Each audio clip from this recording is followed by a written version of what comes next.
ಒಂದು ಯಾವುದೇ ಗುಡಿಗೆ ಹೋಗ್ಬೋದು, ಮಂದಿರಕ್ಕೆ ಹೋಗ್ಬೋದು, ಮಠಕ್ಕೆ ಹೋಗ್ಬೋದು, ಒಂದು ಸೆಂಟ್ರಕ್ಕೆ ಬಂದ್ರೆ ಅಲ್ಲಿ ಒಂದು ಸ್ಥಾನದ ಶಕ್ತಿನೇ ಅದ್ಭುತ ಇರ್ತದೆ. ಮಹಾಭಾರತ ಕಥೆ ಗುರುತದೆ, ಅವೆಲ್ಲ ರಾಮಾಯಣದ ಕಥೆನೂ ಗುರುತದೆ, ಎಲ್ಲ ನೆನಪಿಸ್ತೇನೆ ನಾನು ಅಷ್ಟೇ. ಶ್ರೀ ರಾಮಚಂದ್ರ ಸೀತಾದೇವಿ ಅವರ ಜೊತೆಗೆ ಬಂದವ ಯಾರು? ಹನುಮಂತ. ಮತ್ತು ಹನುಮಂತ ಆಮೇಲೆ ಲಕ್ಷ್ಮಣ. ಅಣ್ಣನ ಹೆಂಡತಿ ತಾಯಿ ಸಮಾನ ಅಂತ ತಿಳ್ಕೊಂಡು ಲಕ್ಷ್ಮಣ ಅಣ್ಣನ ಹೆಂಡತಿಯ ಸೀತಾದೇವಿ ಬಟ್ಟೆಗಳನ್ನ, ಅಣ್ಣನ ಬಟ್ಟೆಗಳನ್ನ ಹೊತ್ಕೊಂಡು ತಲೆ ಮೇಲೆ ಹೊತ್ಕೊಂಡು ಹೊಂಟ. ಎಲ್ಲಿಗೆ? 14 ವರ್ಷ ವನವಾಸದೊಳಗೆ. 14 ವರ್ಷ 12 ವರ್ಷ ರೀ. ಯಾಕೆ ಕೇಳ್ತೇನೆ, ನೀವು ಇಲ್ಲಿ ಇದ್ದಿರಲ್ಲ ಕೇಳ್ತೇನೆ ನಾನು. 14 ವರ್ಷ.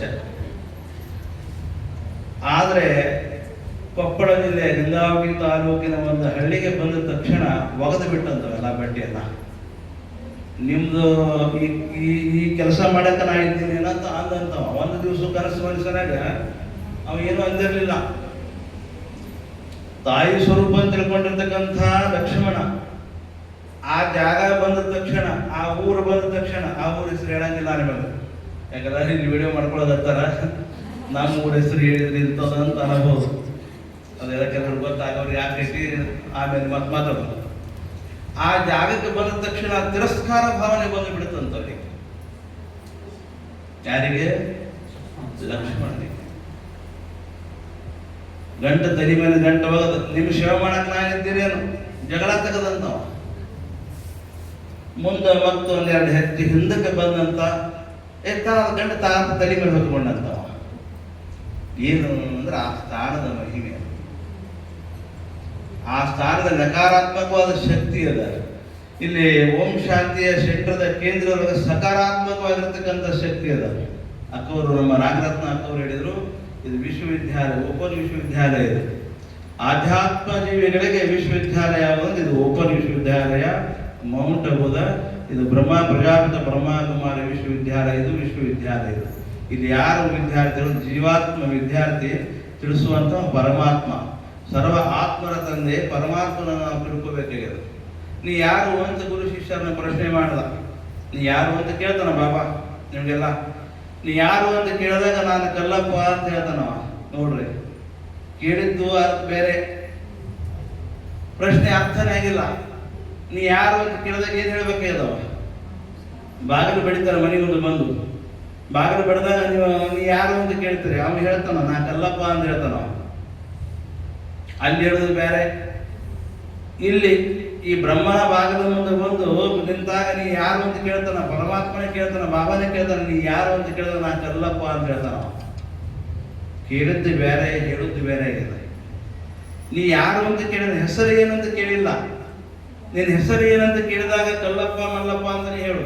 ನೀ ಯಾರು ಅಂತ ಕೇಳಿದಾಗ ನಾ ಮಲ್ಲಮ್ಮ ಅಂತ ಹೇಳಾಗತ್ತಾಳ. ಹೆಸರು ಕೇಳಿಲ್ಲ, ನೀ ಯಾರು ಅಂತ ಕೇಳಿದ್ನಿ. ನಾನು ಚನ್ನಪ್ಪರ ಮಗ ಕಲ್ಲಪ್ಪ ಅಂತ ಹೇಳಾಗತ್ತಾನ. ಮತ್ತ ಅರ್ಥನೇ ಆಗಿಲ್ಲ ಅಂತವ. ನೀ ಯಾರ ಮಗ ಅಂತ ಕೇಳಿದಾಗ ಅಪ್ಪನ ಹೆಸರು ಹೇಳು. ನೀ ಯಾರು? ನಾನು ಗುಳೆದ ಗುಡ್ಡದ. ನೋಡಿ, ನೀ ಯಾವ ಊರಂತ ಕೇಳಿದಾಗ ಊರ ಹೆಸರು ಹೇಳಬೇಕು. ಮತ್ತೆ ಅರ್ಥನೇ ಆಗಿಲ್ಲ. ನೀ ಯಾರು ಅಂತಂದಾಗ ನಿಜವಾದ ಅರ್ಥ, ನಿಜವಾಗಿ ಹೇಳೋ ಯಾರು, ಎಲ್ಲಿ ಅಂತ ಕೇಳಿದ್ರೆ ಈ ಪ್ರಜಾಪಿತ ಬ್ರಹ್ಮಕುಮಾರಿ ಕಲಿಸುವ ವಿದ್ಯೆನೆ ನೀ ಯಾರು ಅಂದ್ರೆ ತನ್ನ ಸ್ವರೂಪ ದರ್ಶನವನ್ನು ಕೊಡುವುದೇ ಪ್ರಜಾಪಿತ ಬ್ರಹ್ಮಕುಮಾರಿ ವಿಶ್ವವಿದ್ಯಾಲಯದ ಉದ್ದೇಶ. ಅದಕ್ಕೆ ಸ್ವರೂಪ ದರ್ಶನಕ್ಕಾಗಿ ಬರಬೇಕಾಗಿದ್ದೆಲ್ಲ. ಸ್ಥಾನ ಭ್ರಷ್ಟಾನ ಶೋಭಂತೆ ಕೇಶಃ ದಂತಃ ನಖ ಅಂತ ಒಂದು ಮಾತು ಬರ್ತದೆ. ಆ ಸ್ಥಾನದೊಳಗೆ ನಾವು ಇದ್ದೀವಿ ಅಂದ್ರೆ ಆ ಸ್ಥಾನದ ಮಹಿಮೆಯಿಂದ ವ್ಯಕ್ತಿತ್ವ ವಿಕಾಸ ಆಗ್ತದೆ. ಸ್ಥಾನ ಭ್ರಷ್ಟ ಆಗೋದಿಲ್ಲ, ಆ ಸ್ಥಾನವನ್ನು ಕಳ್ಕೊಂಡ್ರೆ ಏನೂ ಇಲ್ಲ. ಮಹಾರಾಜನ ಕೂದಲೈತಿ, ಜಡೆ ಅದ, ಅದು ಕಿಮ್ಮತ್ತದ.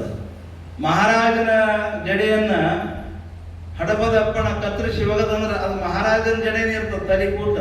ಮೊದಲು ಒಗದವ ಅಂತೀವಿ ನಾವು. ಸ್ಥಾನ ಭ್ರಷ್ಟ ಆತದ. ಮಹಾರಾಜನ ಹಲ್ಲ, ಗುರುಗಳ ಹಲ್ಲಿಗೆ ನಮ್ಮ ಹಲ್ಲ ನಮ್ಮ ಬಾಯಿ ಒಳಗದ. ಅಜ್ಜೋರ್ ಹಲ್ಲದಪ್ಪ, ಅಜ್ಜೋರ್ ಹಲ್ಲ ಕಿತ್ತೆ ಒಗದ್ ಬಿಟ್ರೆ, ಅಜ್ಜೋರ್ ಹಲ್ಲದ ಇಟ್ಕೊಂಡ್ರೆ ಒಗದು ಬರೀ ಅಲ್ಲ, ಹಳದಾಗ ಅಂತೀವಿ ನಾವು. ಮಹಾರಾಜನ ಹಲ್ಲ ಆ ಸ್ಥಾನದಾಗ ಇದ್ದಾಗ ಅಷ್ಟ ಅದಕ್ಕೆ ನಖ, ಉಗುರು ಕೂಡ ಹಂಗ ಯಾರ್ಯಾರ ಊರು ಅವ್ರವ್ರ ಸ್ಥಾನದಾಗ ಇದ್ದಾಗ ಅಷ್ಟ ಅದಕ್ಕೆ ಕಿಮ್ಮತ್ತು. ಹಾಗೆ ಒಂದೊಂದು ಸ್ಥಾನದಾಗ ಒಂದೊಂದು ಶಕ್ತಿ ಅದ. ನಕಾರಾತ್ಮಕ ಮತ್ತು ಸಕಾರಾತ್ಮಕವಾಗಿರ್ತಕ್ಕಂಥ ಶಕ್ತಿ ಸ್ವರೂಪ ದರ್ಶನವನ್ನು ತಿಳಿಸೋದೇ ಈ ಮೂಲ ಉದ್ದೇಶ, ಪ್ರಜಾಪಿತ ಬ್ರಹ್ಮಕುಮಾರಿ ವಿಶ್ವವಿದ್ಯಾಲಯದ ಉದ್ದೇಶ. ಅಂತಹ ಮೂಲದ ಸ್ವರೂಪದ ದರ್ಶನವನ್ನು ಇವ ಜೀವಾತ್ಮ ತಿಳ್ಕೋಬೇಕಾಗಿದೆ. ಯಾಕೆ ಮಾಯೆ ಪರದೆ ಆವರಿಸಿಕೊಂಡದು ಇವನಿಗೆಲ್ಲ. ಅದಕ್ಕೆ ಮಠಾನ ಅಂತನ, ಮನೀನ ಅಂತನ, ಶರೀರವೇ ನಾನಂತನ, ಇದೆಲ್ಲವೂ ಅಲ್ಲ, ನೀ ಯಾರು ಅಂತ ಭಗವಂತ ರಾಮ ಯಾರಿಗೆ ಕೇಳ್ತಾನ ಅಂತ ಕೇಳಿದ್ರೆ ಹನುಮಂತನಿಗೆ ಕೇಳ್ತಾನ. ಯಾವಾಗ ಕೇಳ್ತಾನ?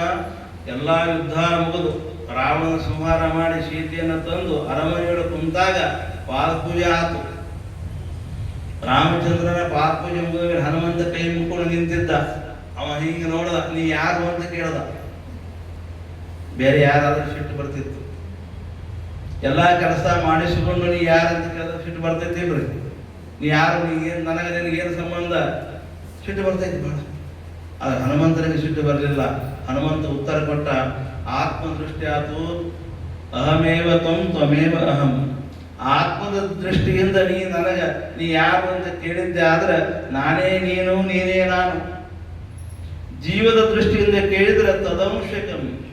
ಜೀವದ ದೃಷ್ಟಿಯಿಂದ ನನಗೆ ನಿನ್ನ ಸಂಬಂಧ ಏನಂತ ನೀ ಏನಾದರೂ ಪ್ರಶ್ನೆ ಮಾಡಿದ್ರ ನಿನ್ನ ವಂಶ ನಾನು. ದೇಹ ದೃಷ್ಟಿಯಿಂದ ಕೇಳಿದ್ರ ನಿನ್ನ ಸೇವಕ, ನೀ ಸ್ವಾಮಿ, ನೀ ಒಡೆಯ, ನಾನು ಸೇವಕ. ಆ ರೀತಿಯೊಳಗ ಆತ್ಮದ ದೃಷ್ಟಿಯಿಂದ ನಾವೆಲ್ಲ ವಿಚಾರ ಮಾಡಿದಾಗ ಸರ್ವ ಆತ್ಮನ ತಂದೆ ಭಗವಂತನ ವಂಶ ನಾವೆಲ್ಲ ಆತ್ಮ ದೃಷ್ಟಿಯಿಂದ. ಆತನ ನಾವೇ ಅವನೇ ನಾವು. ಆ ರೀತಿ ಇದ್ದಿರ್ತಕ್ಕಂಥ ಒಂದು ವ್ಯವಸ್ಥೆ ನಮ್ಮ ಪ್ರಜಾಪಿತ ಬ್ರಹ್ಮಕುಮಾರಿಯ ವಿಶ್ವವಿದ್ಯಾಲಯ ವ್ಯವಸ್ಥೆ ಇದೆ. ಅದಕ್ಕೆಲ್ಲರೂ ಸ್ವರೂಪ ದರ್ಶನವನ್ನು ಮಾಡಿಕೊಂಡು ಕೃತಕೃತ್ಯರಾಗಬೇಕಾದ 84 ಲಕ್ಷ ಜೀವರಾಶಿಗಳು 83,99,999 ಸಲ ಹುಟ್ಟಿವಿ, ಸತ್ತೀವಿ. ಇನ್ನು ಮುಂದೆ ಸಾವೇದಿಲ್ಲ. ಏನಾಗೋದ? ಮೋಕ್ಷ, ಬಿಡುಗಡೆ ಆಗೋದು. ಇದರಿಂದ ಈ ದೇಹದಿಂದ ಬಿಡುಗಡೆ ಆಗುವುದಕ್ಕೆ ಮೋಕ್ಷ ಅಂತಾರೆ.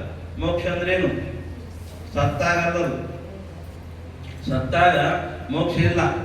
ಸತ್ತಾಗ ಬಾಡಿ ಓದಿ ಎತ್ತಿಡುವುದಕ್ಕೆ ಅಷ್ಟೇ. ಅದು ಭಾಳ ದೊಡ್ಡ ಬಾಡಿ ಇದ್ರೆ ಆಗ ದೊಡ್ಡ ತೆಗಿತಾರ, ಸಣ್ಣದಿದ್ರೆ ಸಣ್ಣ ತೆಗಿತಾರ.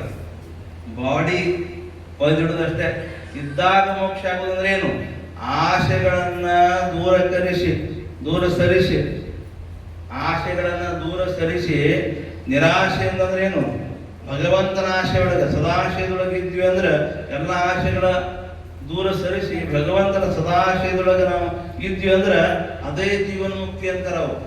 ಅಂತಹ ಜೀವನ್ಮುಕ್ತಿ ವಿದ್ಯೆಯನ್ನ ಇಲ್ಲಿ ಕಲಿಸ್ತಕ್ಕಂಥ ನಮ್ಮ ಸೆಂಟರ್ ಪ್ರಜಾಪಿತ ಬ್ರಹ್ಮಕುಮಾರಿ ವಿಶ್ವವಿದ್ಯಾಲಯ ಆಗಿದೆ. ಈ ಕಾರ್ಯಕ್ರಮಕ್ಕೆ ಬಹಳಷ್ಟು